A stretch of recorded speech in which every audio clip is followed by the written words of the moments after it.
The lecture chamber at the Zapirian Military Academy buzzed with sound. Not the hum of engines, not the low drone of machinery, but the living chorus of a dozen alien species packed into tiered rows of crystalline seats.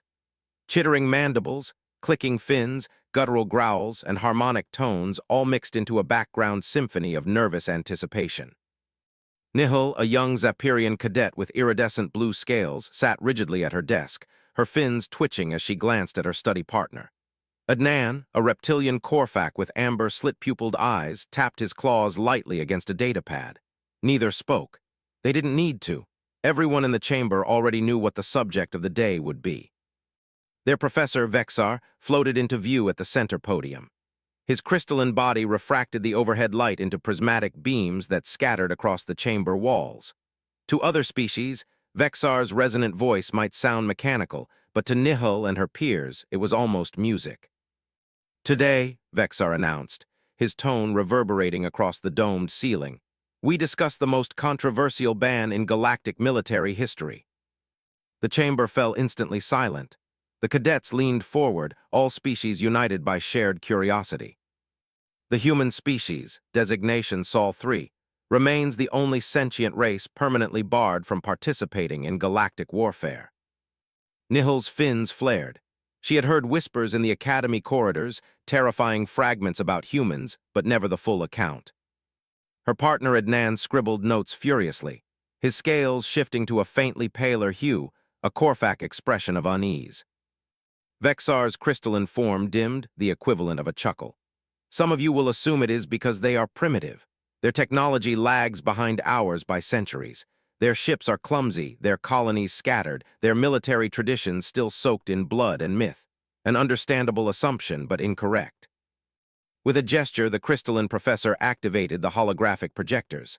A vast blue-green world materialized above them, suspended in perfect clarity. Oceans shimmered, white clouds drifted, continents spread in mottled greens and browns. "Earth," Vexar intoned. "Third planet orbiting a modest yellow star, the cradle of humanity." The cadets whispered among themselves. The image carried a strange weight, as if the planet itself radiated stories. "In less than a single century," Vexar continued, "humans achieved faster-than-light travel. In that same span, they encountered 3 other sapient species. 3. Do not underestimate the scale of this. Some civilizations spend millennia searching before encountering even one. Humanity did so in mere decades, and each encounter revealed something troubling." The hologram shifted. Now the image was a jagged black starship, insected in design, bristling with serrated spines. The Thorac Collective, hive-mind slavers who conquered for 12,000 years without defeat. They regarded individual thought as a disease. Assimilation was their cure. The cadets straightened. All of them had learned about the Thorac in history classes, the unstoppable swarm that once consumed entire sectors, until suddenly, inexplicably, they stopped. "What happened?" asked Sixol, a multi-armed hegemony student, his upper limbs twitching with curiosity. Vexar dimmed, then brightened. "They met a human colony ship, the New Horizon. The Thorac expected easy conquest. They found something else." The hologram shifted again, now displaying jagged battle scenes. Grainy footage showed human colonists fighting with makeshift weapons, metal pipes, hunting rifles, chemical firebombs. Men, women, even children hurling stones at towering insectoid invaders. "They refused to surrender," Vexar said, his tone quiet yet resonant. "Every human, from the youngest who could lift a blade to the oldest who could stand, fought. Not for glory, not even for survival. They fought for something the Thorac could not comprehend, individual freedom." Nihil felt her gills shiver. It was madness. No species resisted the Thorac. Surrender had always been the only rational choice. "The first Thorac assault failed," Vexar said. "The second failed. By the third, something unprecedented occurred. Individual Thorac drones began questioning their orders." Gasps rippled through the cadets. The concept of dying for personal liberty infected them. Their hive mind fractured, and so the Thorac, once conquerors, became something else. The hologram faded into an image of Thorac merchant ships, peaceful and sleek, docking at trade stations. The humans did not merely defeat the Thorac, they transformed them. A slaving empire collapsed into a confederation of traders, all because humanity showed them the terrifying allure of freedom. The cadets erupted into whispers. Some were horrified, others awed. "But that sounds heroic," Nihil whispered to Adnan. "Why ban them for that?" Adnan's eyes flicked nervously toward the professor, because it didn't end there. The hologram shifted again. This time the image was light, radiant beings of pure energy, shifting currents of brilliance flowing like living auroras. "The ethereal consortium," Vexar said, voice heavy. They viewed material life as inferior. To them, flesh was weakness. When they encountered humanity, they attacked without hesitation, wielding weapons that dissolved matter at the quantum level. The hologram showed cities vanishing into glowing dust, human bodies disintegrating into ash mid-step. Nihil felt her stomach twist. For 72 hours, humans studied these attacks. Then they responded. The scene changed. Human ships launched salvos of glowing torpedoes. When they detonated, the radiant ethereals screamed, sounds no being had heard in eons. Their bodies of light tore apart, unraveling into darkness. "Humans built weapons to kill immortals," Vexar said simply. "Not stun devices, not containment, murder weapons. In 48 hours, they exterminated entire ethereal fleets. A species that had existed for millions of years was brought to its knees." The chamber was silent now, not even the rustle of notes. "When the consortium begged for peace," Vexar concluded, "the humans replied, 'You should have thought of that before dissolving our children.'" Nihil's fins drooped, the alien equivalent of nausea. Adnan's scales had shifted fully to gray, his species' fear response. And yet Vexar's crystalline form dimmed further. But their third contact, their third was the one that changed everything. The hologram shifted again. Now it showed dark voids, swirling with crimson symbols, immense black ships bristling with unholy spires. The void cult, religious fanatics who believed all life must be purged to achieve cosmic purity. They unleashed planet-killer weapons, their target, Earth itself. Adnan swallowed, his forked tongue flicking nervously. What could the humans possibly do against planet killers? Vexar brightened ominously. They built planet killers of their own. The cadets gasped. But they did not use them on void cult worlds. His tone dropped, cold and resonant. They used them on themselves. The hologram showed 17 human colonies, each one evacuated in secret. Each one detonated in a cascade of light as void cult fleets descended. Entire worlds transformed into fusion bombs. The chamber erupted into horrified cries. Nihil covered her face fins with her hands, her body trembling. The psychological effect, Vexar said, was absolute. The fanatics who worshipped death surrendered. They had found an enemy more devoted to destruction than themselves. Humanity did not just fight, they redefined war. The hologram flickered away. Silence fell. "So they were banned because they're too violent," Nihil whispered hoarsely. Vexar's voice cut through the quiet. "No, they were banned because every time they won a war, they remade the galaxy. The Thorak now live as traitors. The ethereal withdrew, no longer aggressors. The void cult dissolved, turning to philosophy instead of slaughter. Humanity does not just end wars, they end them permanently. That level of resolution is too dangerous to unleash." As the students filed out of the hall, murmuring in uneasy voices, Nihil lingered. She turned to Adnan. "Do you think humans will ever fight again?" Adnan's amber eyes reflected the holographic starlight. He hesitated. Then, in a voice low and fearful, he said, "I hope not, and I hope we never give them reason to." Outside, beyond the academy windows, the stars twinkled, serene, eternal, and deceptively peaceful. The Zapirian Military Academy's lecture hall emptied in waves of clicking claws, shuffling tails, and metallic footfalls. The crystalline lights dimmed, leaving the vast chamber in silence. But above the academy, hidden in the dark between stars, silence held a different weight. The human ship drifted like a ghost. Its hull was matte black, designed to drink in starlight, rendering it nearly invisible to alien scanners. Inside, narrow corridors smelled faintly of recycled air and machine oil. Panels flickered with pale blue light, casting long shadows. Captain Elias Ward sat alone in the observation bay, his hands wrapped around a steaming mug. The liquid inside wasn't coffee, not anymore. Supplies had run out weeks ago.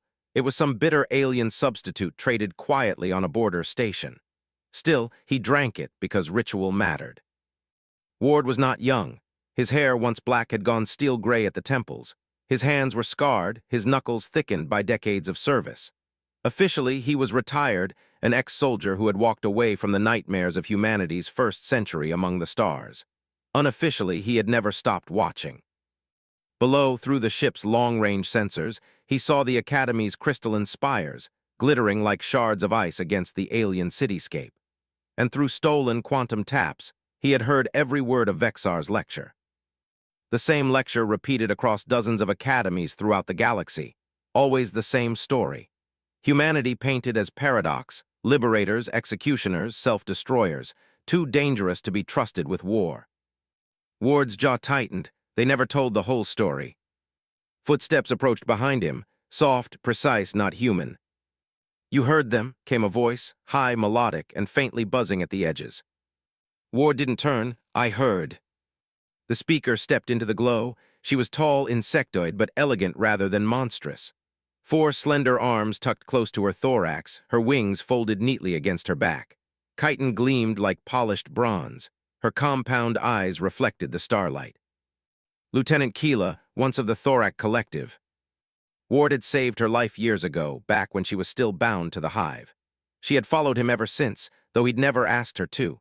To her, he was living proof of the impossible, one human breaking the chains of 1,000 drones by showing them another way to live. "They fear you," Keela said softly. "Even now, even when you've been caged for a century."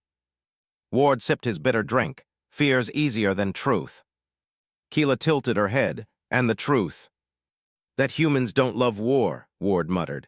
"We hate it more than most, but when someone forces our hand, we don't stop until the job done." He set the mug down, staring into its dregs. "And they can't accept that kind of finality." Keela moved closer, her antennae twitching with unease. "Vexar told them everything. The Thorac, the Ethereal, the Void cult, all of it. They think they know you, but they don't." "No," Ward said, finally looking at her. His gray eyes burned with a fire that had not dimmed in decades. "They don't know the real reason we were banned." Before Keela could ask, a sharp tone filled the observation bay.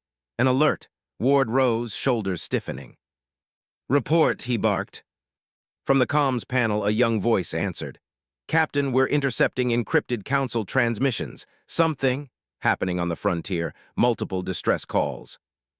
Ward's gut clenched. Distress calls were common, but encrypted Council signals, those meant cover-ups. "Patch it through." Static filled the air, followed by fragmented voices in Galactic Standard. "Civilian colonies burning, unknown fleet, refuses negotiation. Council forces routed, requesting reinforcements. If anyone can hear this, for the love of the stars." The transmission cut out. Keela's wings rattled in alarm. Another war. Ward's mug shattered in his hand, not because of fear, but because he recognized the voices, the cadence of desperation. The enemy wasn't unknown, not to him. "Keela," he said grimly, "prep the crew. If the Council's in trouble, they'll never admit they need us. But we both know what happens if we do nothing." Her antennae twitched. "You mean to answer the call?" Ward nodded slowly. "If humanity stays hidden, the galaxy burns. If we step in..." He trailed off, staring into the darkness beyond the viewport. "If we step in, we prove every nightmare they whisper about us." Keela's compound eyes gleamed. Then perhaps the galaxy must decide which fate it fears more. Back on the surface, in the Academy dormitories, Nihil lay awake in her bunk. The lecture replayed in her head, every detail cutting sharper than the last. She wanted to dismiss it as propaganda, but Vexar had shown the recordings himself. Humans liberating the Thorac, humans slaughtering immortals, humans turning their own worlds into bombs. And the final words, they don't just win wars, they end them permanently. Nihil's scales itched with unease. What kind of species could do such things? Were they monsters, or something more complicated? She turned her head. Adnan lay in the bunk opposite, his amber eyes open in the dark. "You're awake too," she whispered. "Couldn't sleep," he admitted. His voice trembled. "I keep thinking if humans can change entire civilizations, what would they do to us?" Nihil hesitated, then very quietly she asked, "Do you think they're still out there, watching?" Adnan shivered, his tail coiling around his legs. "I hope not." But high above, hidden from their sensors, Elias Ward's ship watched. The council convenes. On the galactic capital world of Seraphiz, the council chamber filled with voices. Crystalline seats rose in vast tiers, each occupied by delegates of a different species. Energy beings shimmered in containment fields. Amphibians floated in nutrient tanks. Insectoids clacked their mandibles in rhythmic debate. At the central podium, Chancellor Vale spoke. Her translucent body glowed faintly with inner fire, a being of living plasma. "We have received reports of incursions," she declared. "A new hostile power spreads across the frontier. Entire colonies burned, populations enslaved or erased, our fleets routed." Murmurs swept the chamber. The council must decide our course of action. From the upper tiers, a booming voice interrupted. "Summon the humans." All sound died instantly. Every eye, every sensor, every photoreceptor turned toward the speaker, a thorac delegate, once a slaver drone, now free. "Summon the humans," another delegate spat. "Are you mad? They are banned." "They are dangerous," hissed a serpentine envoy. "They are necessary," the thorac replied simply. His multifaceted eyes gleamed with conviction.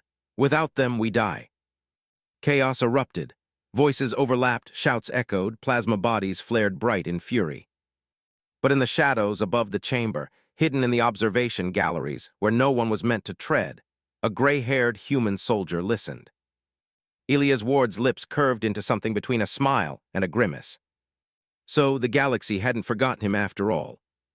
The transmission replayed again and again in the silent Vale's comms chamber. Elias Ward stood in the center, shoulders tight, listening to the screams buried in static. Civilian transports down, planetary shields breached. No survivors in Sector 9. They're not taking prisoners. The voices cut off, replaced by silence. Ward's crew gathered around the hollow table. Keela stood at his side, wings flicking with nervous energy. Across from her, Lieutenant Harrow, a human engineer with grease still smudged on his uniform, leaned on the railing, jaw clenched. Two other humans, medics who had sworn never to fight again, hovered uncertainly at the edge of the room. "They're slaughtering entire colonies," Harrow muttered. "Whoever this enemy is, they're not playing games." "They don't sound unfamiliar," Ward said quietly. Keela tilted her head. "You know them." Ward's eyes were hard. "I've heard whispers, pirates that don't trade, raiders that don't ransom, a fleet that burns everything and moves on. The council calls them ghosts, but ghosts don't leave this much ash behind." On the hollow table, the projection shifted. Black ships glided through starlight, angular and sharp, their hulls absorbing sensor scans. Weapons flared, not clean energy beams, but brutal kinetic slugs, missiles with warheads designed to rupture atmospheres, scour entire cities. Keela recoiled. "Savages." "No," Ward corrected grimly. "Strategists, they're not fighting for resources, they're fighting to erase competition." The medic, Elena, whispered, "If the council fleets are failing, what chance do we have?" Ward looked at her. His scarred hands rested flat on the table, steady. "The council's fleets are built to posture. They fight clean, follow protocol, but war isn't protocol, it's survival. That's why they banished us. Because when we fight," he trailed off. Keela finished the thought for him. "You fight to win." The first strike. The planet of Kaler burned. Once its skis had been filled with drifting gardens, floating platforms tethered to the cliffs by gleaming cables, where children played among flowering vines. Now, firestorms tore across its surface. The floating gardens fell like flaming meteors, smashing into the seas below. Civilians fled in desperate columns, their voices rising in 100 languages.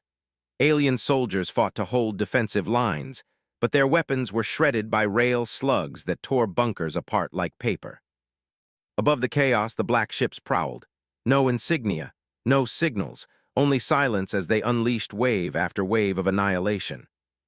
The Council fleet defending Kaler, 3 heavy cruisers, a dozen escorts, disintegrated within hours. Their wreckage rained into the atmosphere, lighting the sky in unnatural auroras. In the chaos, one ship slipped through the blockade unnoticed, the Silent Veil. Ward stood on the command deck, his voice steady. Keela, sensor sweep. Harrow, prep missile bays. Elena, medbay ready for survivors. The crew hesitated. They weren't soldiers anymore. They weren't supposed to be here. But the look in Ward's eyes silenced protest. They moved. The silent veil dropped from stealth just long enough to skim the planet's surface, shields flaring against the inferno. Their hangar opened, and drones streaked out, not weapons, but rescue pods, scooping up clusters of civilians where the heat wasn't yet lethal. Keela's claws flew across controls. "We can't stay long, enemy patrols vectoring this way." "Then we make noise," Ward snapped. "Bring missile bays online." Harrow's lips curved in something close to a smile. "Aye, Captain." The first salvo launched. Old human technology, simple by galactic standards but brutally effective. Multi-stage kinetic warheads, invisible to most sensor arrays until it was too late. 3 black enemy frigates turned to intercept. 2 vanished in blossoms of white fire. The third limped, broken in half, venting plasma as it spiraled into the atmosphere. The civilians watching from below, Zapirians, Corfac, insectoid survivors, stared upward. For the first time in days, enemy ships were burning instead of their homes. Ward's voice carried across the deck. "That'll get their attention, pull us out." The silent veil veered hard, engines screaming as it punched into orbit, just ahead of a swarm of black ships converging like wolves. The Academy's shock. Back on the Academy world, Nihil sat in the mess hall with Adnan. They picked at their food, nutrient gels neither of them truly tasted. The memory of the lecture still clung like smoke. Adnan broke the silence. "Do you think the professor was right, that humans end wars?" Nihil frowned. "Maybe, but I don't think that's the whole story. Ending isn't always the same as saving."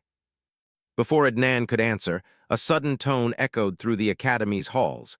Every datapad in the mess hall lit up with emergency alerts. Students froze, utensils clattering. Nihil read the headline on her pad. "Frontier Planet KAELOR under attack. Council Fleet DSDROAD. Unknown ships sighted."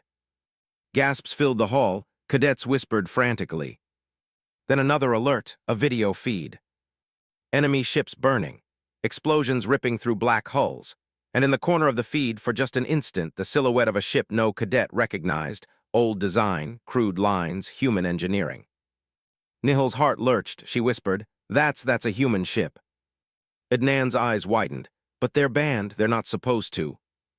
Nihil's voice dropped. "They're not supposed to exist." Council outrage. On Seraphiz, the council chamber erupted again.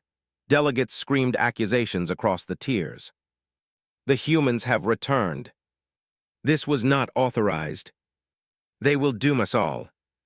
At the central podium, Chancellor Vale flared so brightly her body became painful to look at. Silence. The uproar faded, but tension vibrated like a plucked string. Vale's voice burned through the chamber. "Kaler burns, entire fleets fall, and who answers? Not our allies, not our proud navies, humans, the very species we swore never again to unleash." The Thorac delegate rose again, multifaceted eyes gleaming. "And yet they saved lives. When your fleets failed, when your protocols shattered, they stood." "Stood," hissed the Serpentine envoy. "Or escalated. You remember what happens when humans fight. They don't stop. They will end this war, and in doing so, they will reshape everything we know." The chamber roared again. Above in the forbidden gallery, Elias Ward watched, his expression grim. Keela stood beside him, wings buzzing with unease. "They'll come for us," she whispered. Ward nodded. "Let them. They'll need us before this is over." The enemy's signal. In the quiet hours of the night cycle, the silent veil floated in deep space, hiding in a debris field of shattered cruisers. Ward stood in the comms room, staring at a flickering screen. They intercepted a signal, not council, not civilian enemy. It wasn't words, it was laughter, cold, metallic echoing across the stars. Keela shivered, her wings rattling uncontrollably. What kind of species laughs like that? Ward's voice was low, the kind that doesn't fear us yet. The screen flickered again, showing a symbol painted across black hulls, a spiral of teeth devouring a sun. Ward's eyes narrowed. He had seen it before, long ago, carved into the walls of a burned-out human colony. He knew what it meant. "They're not ghosts," he said, more to himself than anyone else. "They're worse." The silent veil drifted silently through the void, a ghost among the wreckage of Kaler's orbit. The hum of its engines barely masked the tension inside. Elias Ward stood in the observation deck, hands clasped behind his back, eyes tracing the burning horizon of Kaler. The fires had begun to die down, but the smell of scorched atmosphere lingered in the com's feed.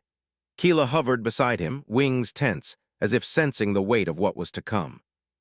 Harrow was below, checking the propulsion lines for damage after their last strike.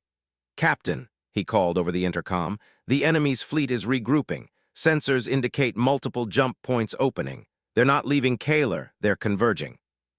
Ward didn't respond immediately. His mind was elsewhere, replaying the enemy symbol over and over in his head, the spiral of teeth devouring a sun.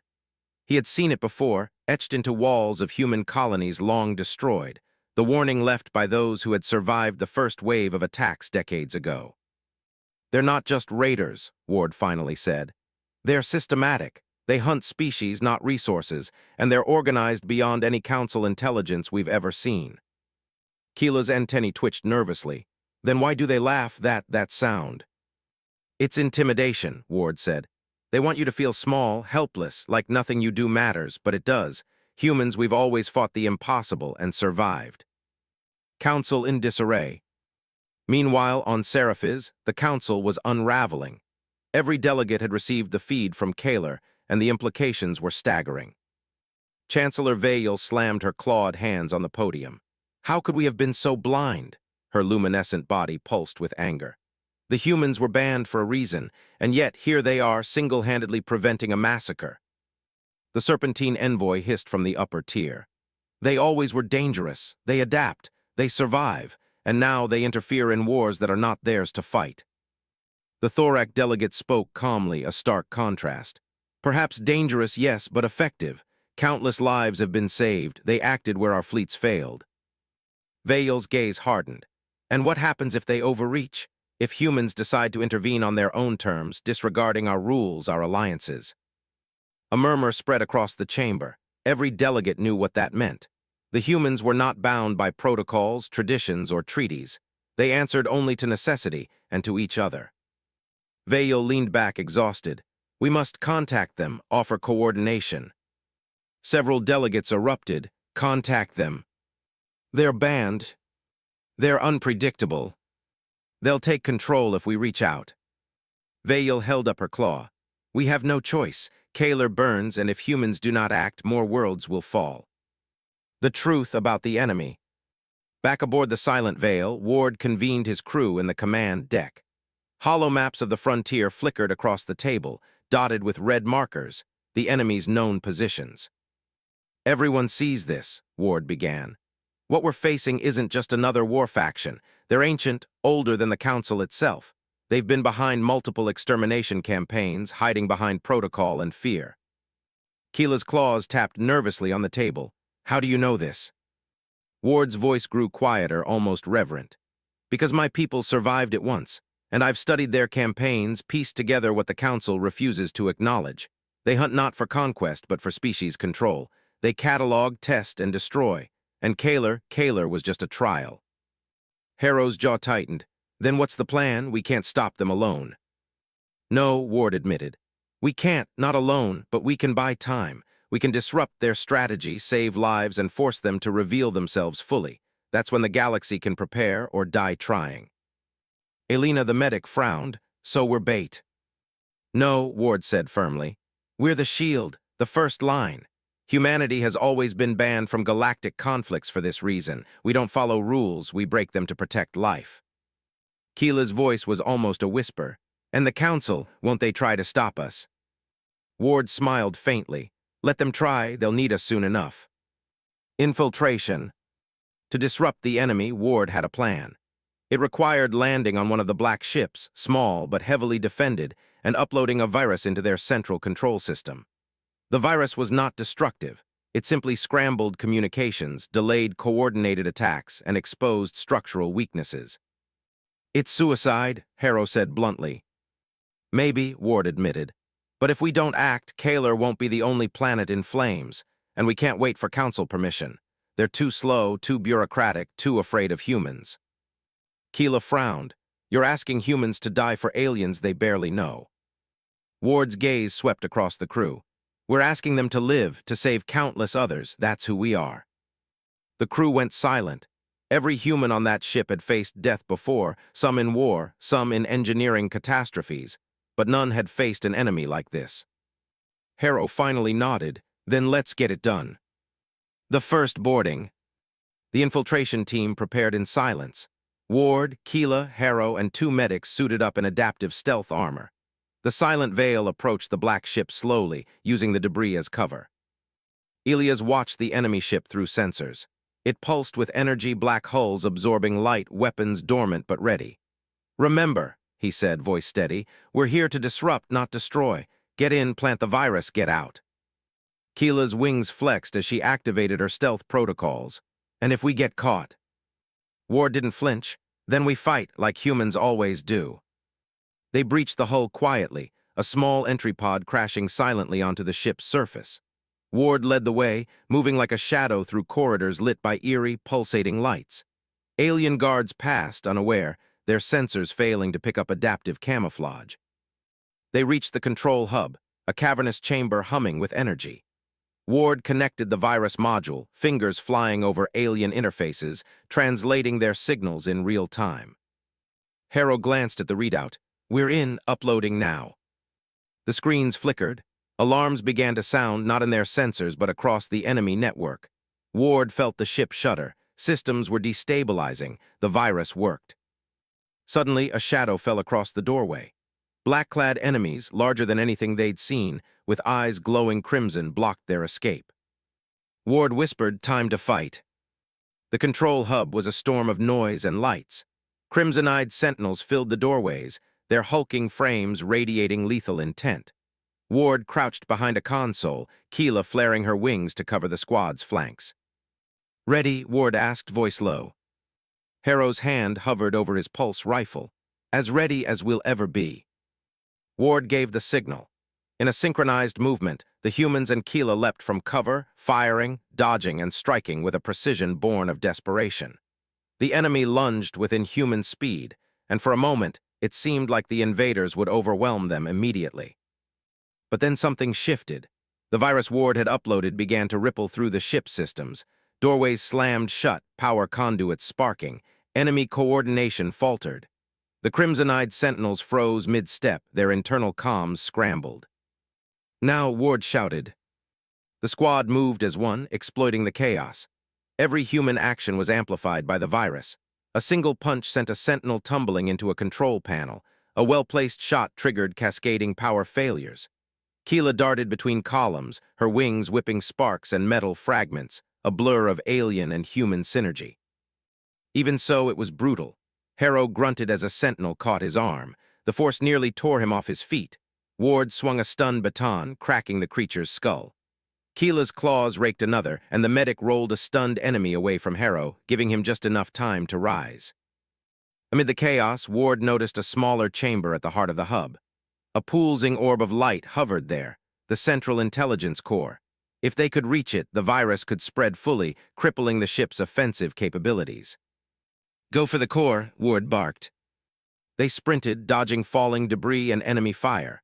The orb floated above a pedestal, pulsating like a heartbeat. Ward placed his hands on the console, the virus module interfacing directly. The light flared, then split, sending tendrils of energy crawling through the ship's neural network. Harrow shouted, "It's working, every system is collapsing." But just as hope flared, the room shuddered violently. The enemy commander, a massive sentinel, taller than any human, stepped through the shattered doorway. Its eyes burned brighter than the rest, feeding off the central core's energy. Ward froze. The commander was intelligent, not just programmed. Its gaze swept over the team, analyzing, calculating, predicting their moves.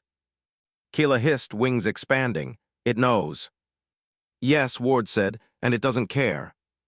The sentinel lunged. Time slowed. Ward moved on instinct, diving to the side, baton striking metal ribs as the creature passed. Sparks flew, igniting the edge of the virus module.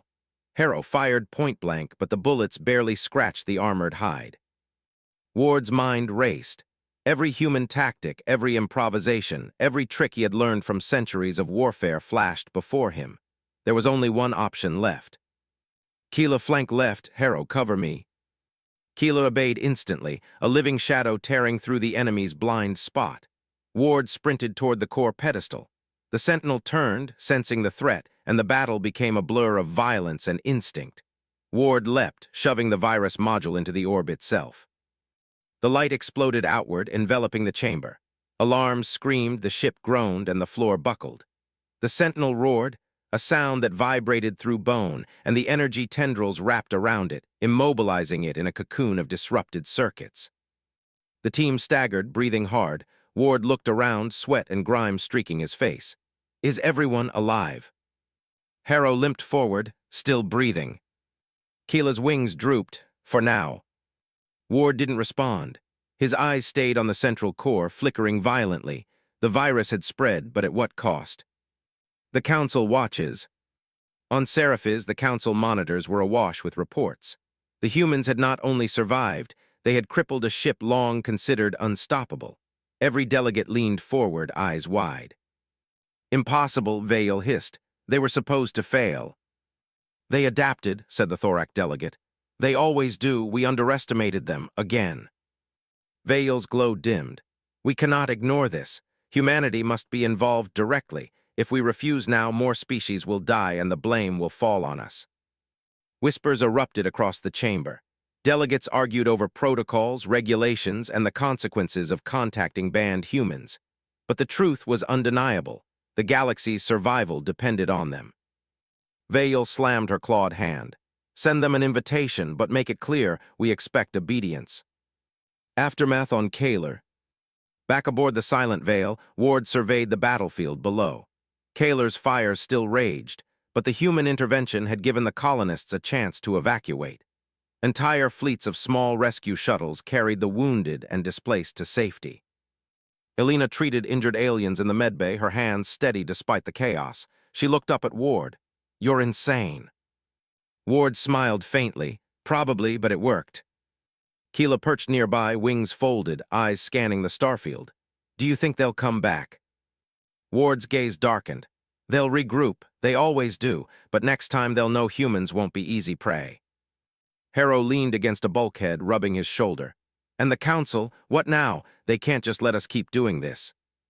Ward's jaw tightened. Let them try to stop us. By now, they need us more than they care to admit.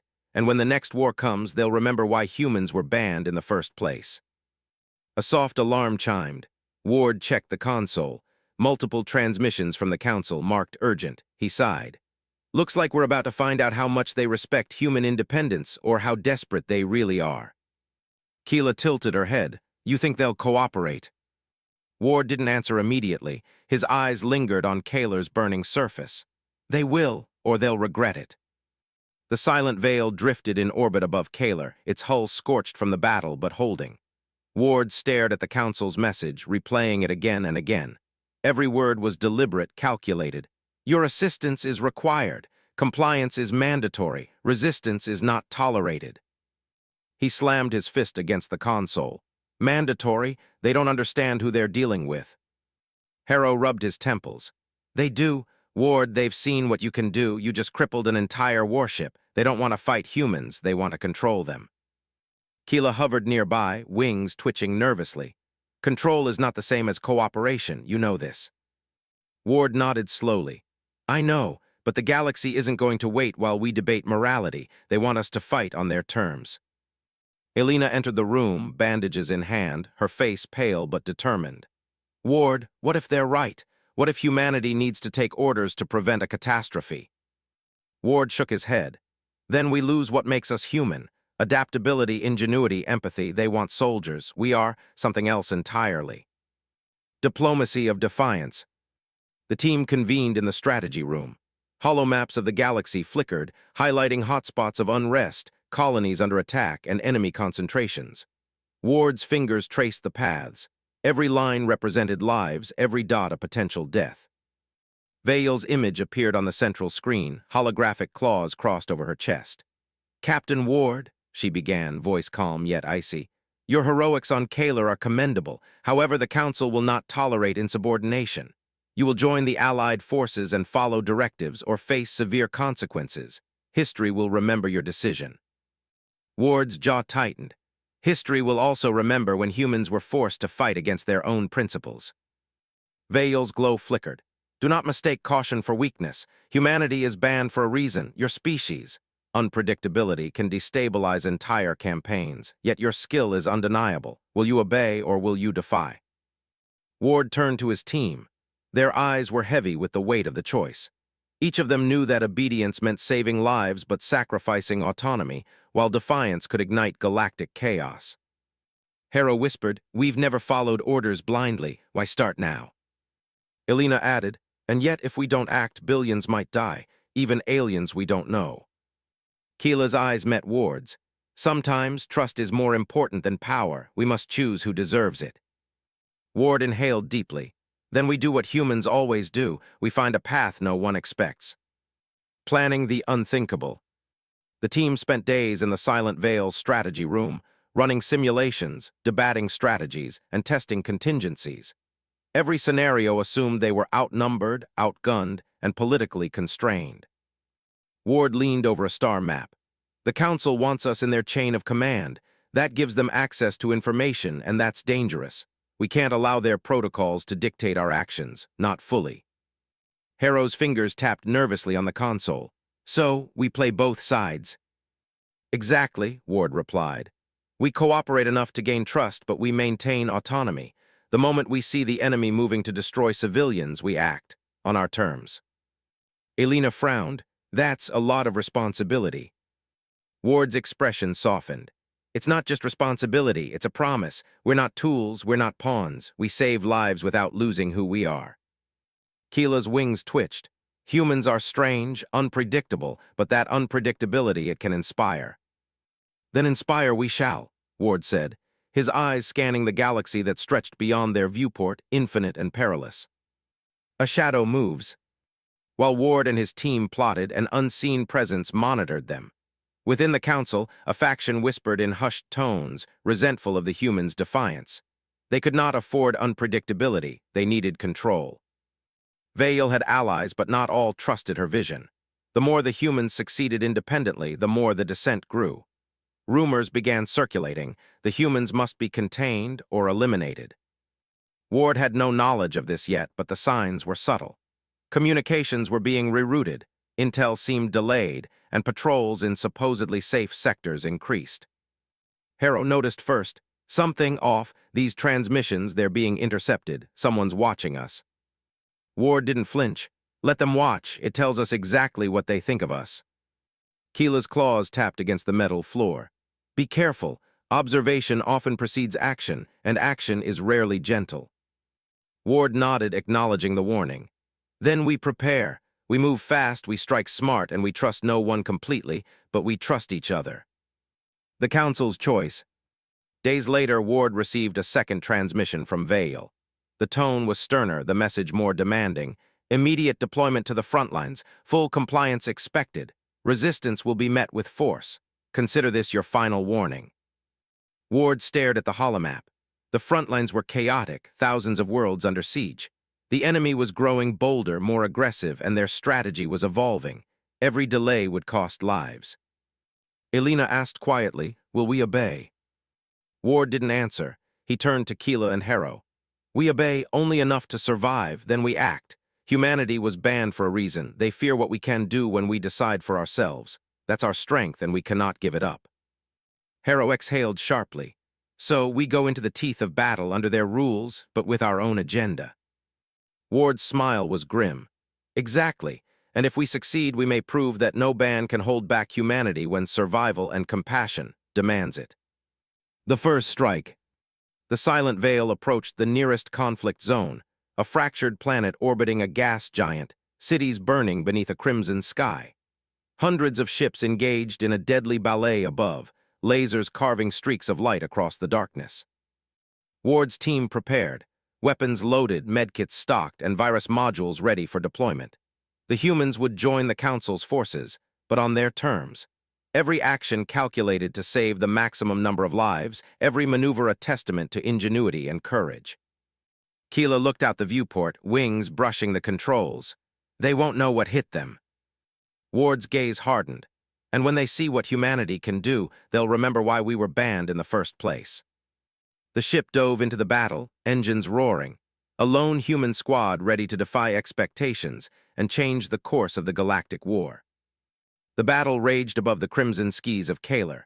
Ships twisted and screamed in the void, exploding in bursts of fire and metal.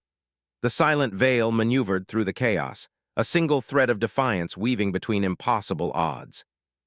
Ward's hands moved over the controls with precision, every decision sharpened by months of preparation, observation, and relentless calculation.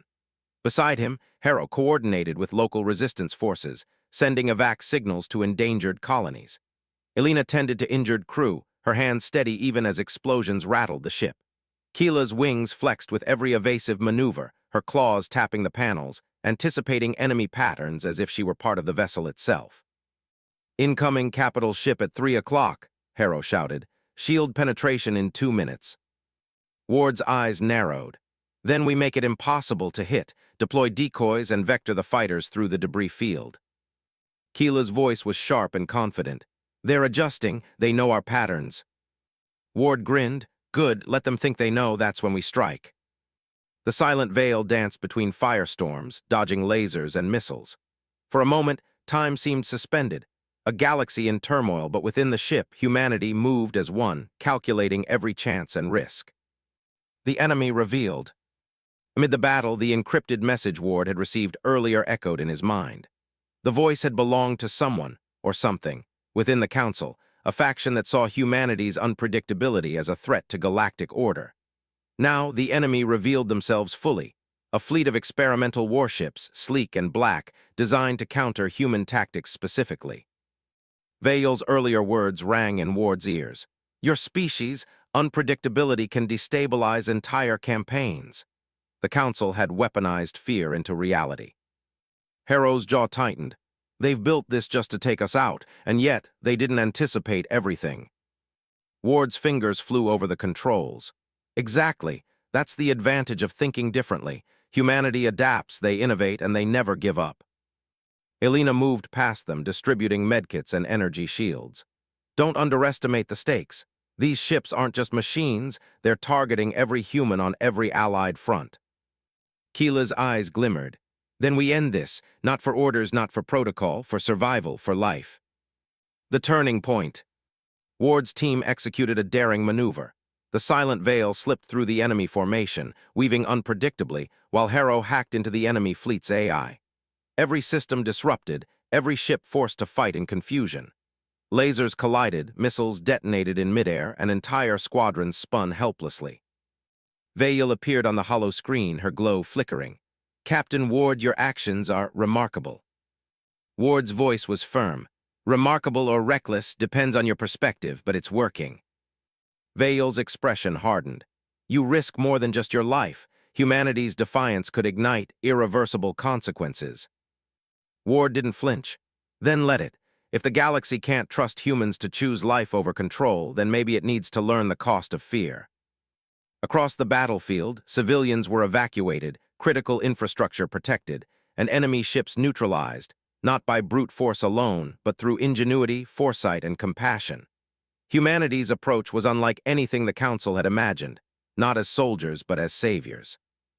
Confronting the Council. After the battle, Ward requested a direct audience with the Council. The chamber was vast, walls lined with alien delegates, their forms shimmering in bioluminescence. At the center, Vale waited, composed yet tense. "You've broken protocol," she said. "You've defied our orders, endangered your species, and yet you've succeeded." Ward's gaze swept the room.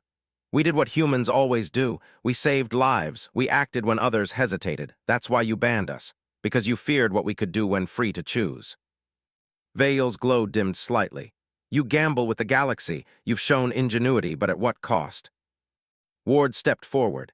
"At the cost of obedience. But obedience without morality is not strategy. It's tyranny. You wanted soldiers, we gave you humanity. We acted where others couldn't. And we saved more lives than compliance ever could." A murmur spread through the chamber. Some delegates nodded slowly, others bristled with indignation. Ward's words challenged centuries of tradition, and yet they rang undeniably true. The Council's decision. Vale's voice rang clear. "Captain Ward, the Council has deliberated. Humanity's ban is lifted, but not without condition. Your species may participate, but only if it accepts limitations imposed by oversight. Compliance will be monitored. Ward's jaw tightened. You want to control us still, but we accept one condition. Humanity will choose how to act, not merely follow orders blindly. If we are to fight, we fight to save life, not to serve fear. The chamber fell silent. Then slowly Vale nodded. Very well, humanity shall enter the war as humanity, and may your choices guide the galaxy to a better path. Ward exhaled, feeling the weight of victory mixed with relief. Then let's make sure it's worth it. Humanity's legacy. As the silent Vale returned to orbit, Ward's team looked out at the stars. The war was far from over, but a precedent had been set. Humanity could fight not as tools, but as innovators, saviors, and moral agents. Harrow broke the silence. Do you think they'll trust us? Ward smiled, a rare, easy expression. They will eventually, but trust isn't given, it's earned, and humanity, we always find a way. Elena leaned against the console. We've changed the council, but have we changed the galaxy? Ward's gaze hardened. Not yet, but one life at a time, one choice at a time, we will. Keela flexed her wings, a subtle hum filling the ship. Then we go forward together. Ward nodded. Together, and if anyone doubts humanity again, they'll see why we were banned. The stars stretched out before them, infinite and unyielding. Somewhere out there, more battles awaited. But humanity had proven that defiance paired with compassion could change the course of the galaxy. Even in war, they had chosen life, ingenuity, and trust over fear. And that was something no ban could ever erase. Vale's final message arrived days later, private and personal. Captain Ward, your species has shown a path forward. The Council will observe and perhaps learn. Be vigilant. The galaxy will test you, and humanity will rise or fall by its choices. Ward turned from the viewport, the glow of countless stars reflected in his eyes. Then let them test us. We're ready, and the galaxy will see why humans were banned and why they'll never forget us. The silent Vale leapt into hyperspace, carrying humanity's defiance, ingenuity, and compassion into the next chapter of a galaxy that had never truly known the limits of what humans could achieve. The war continued, but now humanity fought on its own terms, not as soldiers to orders, but as catalysts of hope. And the universe, vast and unending, would remember.